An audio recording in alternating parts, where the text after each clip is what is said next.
अगले श्लोक में कहते हैं, परमार्थ ज्ञाता तत्वज्ञ विद्वान जनों का अनादर मत करो। तृणवत तुक्ष लक्ष्मी द्वारा उनको बांधना वैसे ही संभव नहीं है जैसे कि कमल नाल के तंतुओं द्वारा मदमस्त हाथी को बांधना असंभव है। महाराज भर्तृहरि कहते हैं, हे राजन, तत्वज्ञानियों पंडितों का अपमान ना करें धन का लालच देकर। इनको सामान्य तुक्ष लक्ष्मी बस में नहीं कर सकती। जैसे कमल नाल से मदमस्त हाथी को नहीं बांधा जा सकता, कमल नाल का तंतु गंडस्थल हाथी को नहीं रोक सकता। विद्वानों की महिमा ज्यादा है धनवानों से।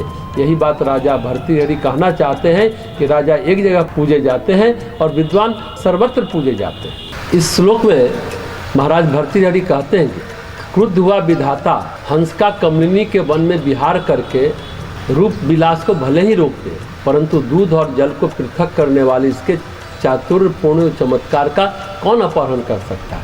इस श्लोक में महाराज भर्तृहरि ने विद्या के महत्व को समझाया।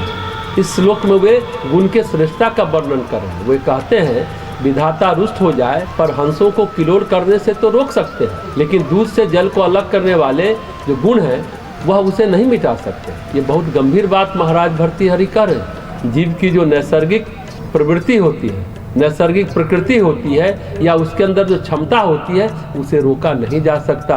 विधाता अगर क्रुद्ध हो जाए तो हंस और हंसनी को तालाब में विहार करने से रोक सकता है, लेकिन जो उसके अंदर निर्छिर का विवेक है, दूध और जल को अलग करने वाली जो क्षमता है उसे रोक नहीं सकता। लेकिन एक बात है, आदमी कितना भी गुणवान हो, ज्ञानवान हो या फिर विधाता स्वयं ही क्यों न हो, होनी को कोई नहीं रोक सकता।